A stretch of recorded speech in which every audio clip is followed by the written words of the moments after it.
The house stood on a lonely stretch of moorland, outside a nameless village in Wales, where the wind never seemed to stop screaming. The locals called it Tyre Kisgod, the House of Shadows.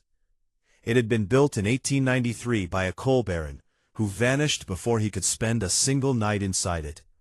Since then, no one had lasted until dawn. Not the family from Cardiff, who fled barefoot into the fields, their mouths full of blood that wasn't theirs.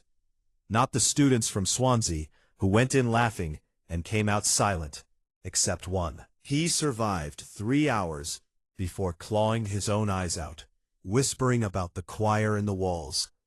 And not the paranormal investigator from Aberystwyth, who recorded 12 minutes of audio before his equipment was found melted into something organic, something like bone. No one survives a night there. No one.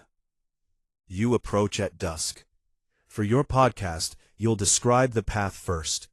The way the heather seems to lean away from the house, as if the earth itself refuses to touch it. The windows are blind, black, reflecting nothing.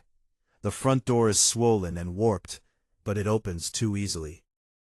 Inside, it smells like damp earth and something faintly sweet. Rot.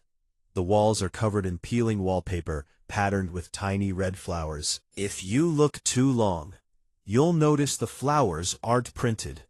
They're handprints, child-sized. The floorboards shift under your weight, not creaking, breathing.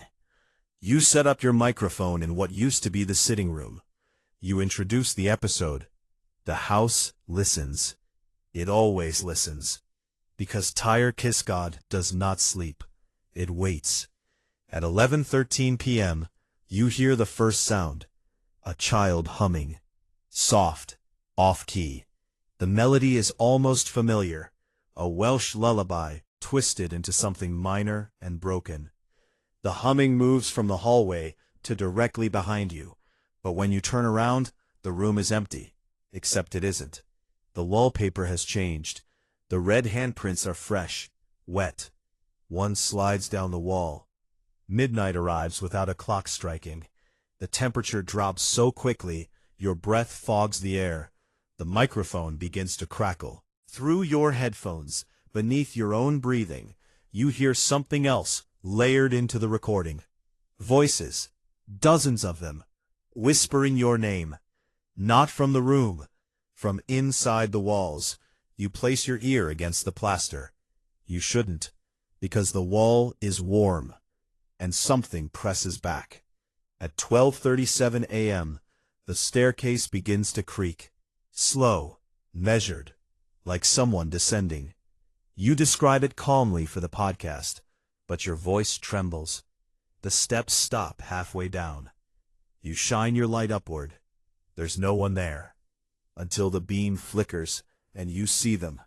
Not one figure, but many, crowded together along the staircase, their limbs bent at impossible angles, faces half-formed, as though sculpted from damp clay. Their eyes are hollow, but inside each socket something writhes. They are stacked against each other, fused into the wood. They were never climbing down. They are the staircase. You run. Of course you do. You reach the front door, it's gone. In its place is smooth wall, papered in red flowers. Handprints. Your own handprint appears beside them, pressed from the other side. The humming returns, louder now. It surrounds you, a choir of children who never left. Because this house was never built by a coal baron. It was built over something older. Long before the villages, long before the roads. A place where the earth was thin and something underneath liked the taste of grief.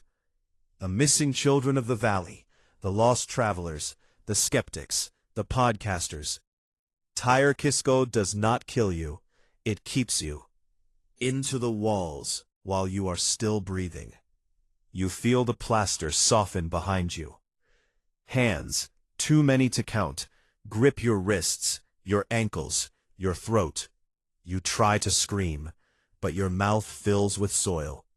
Cold, wet, alive. At 3:02 a.m., The recording ends. Not with a scream, not with a crash, but with humming. And a new voice joining the choir. Yours.